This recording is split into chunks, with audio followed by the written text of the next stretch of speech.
Wishes చెప్పేద్దామా? ఉమ్, అందరికీ దసరా పండుగ శుభాకాంక్షలు. ఉమ్, అమ్మ, మనము దుర్గమ్మని పూజ చేస్తాం కదా, ఉమ్, అలాగే రాముడు కూడా దుర్గమ్మకి పూజ చేస్తారా? ఉమ్.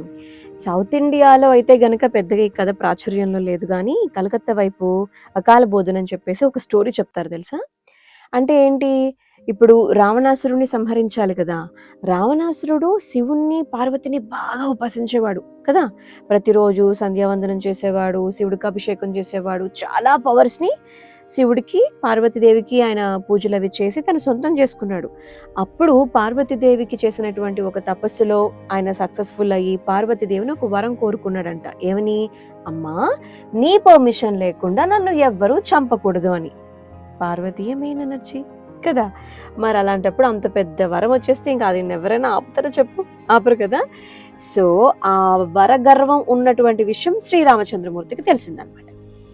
అందుకని శ్రీరామచంద్రమూర్తి ఏం చేశారట, ఎప్పుడైతే రావణ సంహారం జరగాలి అని చెప్పి అనుకున్నారో, యుద్ధానికి డేట్లు అన్ని ఫిక్స్ చేసుకుని టైంలన్నీ అనుకున్నారో, అంతకన్నా ముందు ఆయన ఫస్ట్ వినాయకుడిని పూజించాడంట శ్రీరామచంద్రమూర్తి. ఎందుకు?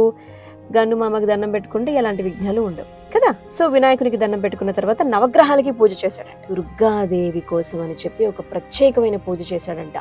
దానికోసం అని చెప్పి 1008 1008 నీలి పద్మాలు అంటారు. ఓకే, నీకు చెప్పాను బ్లూ కలర్ లోటస్లు ఉండేవి అని చెప్పి కదా. ఎస్, సో వాటితో ఆయన పూజ చేశాడంట. అయితే 1008 నామాలు చదువుతూ ఉన్నప్పుడు ఒక్క పద్మం తక్కువైందనమాట. అయ్యయ్యో, ఇప్పుడు ఎలాగ పూజ మధ్యలో ఆగిపోయినట్టు ఉంటుంది, ఈ ఒక్క బ్లూ కలర్ లోటస్ ఇప్పుడు నాకు ఎక్కడి నుంచి దొరుకుతుందా అని చెప్పి ఆయన అనుకున్నాడంట. అలాంటి టైంలో రాముడు ఎలా ఉంటాడు? నీలిమేఘశ్యాముడు కదా ఆయన పేరు కదా. చూడడానికి ఆ రంగు ఉంటుంది, లోటస్ లాంటి కళ్ళు ఉంటాయి కదా, అందుకని కలువ కళ్ళు కదా. సో నా కళ్ళనే నీలిపద్మాలు అని చెప్పేసి అందరూ అంటూ ఉంటారు, కాబట్టి నేను నా కన్ను ఒకటి ఇచ్చేస్తాను అని చెప్పేసి ఆయన ఒక బాణం తీసుకొని కన్ను దగ్గర పెట్టుకుంటే వెంటనే దుర్గమ్మ ప్రత్యక్షం అయిపోయారంట.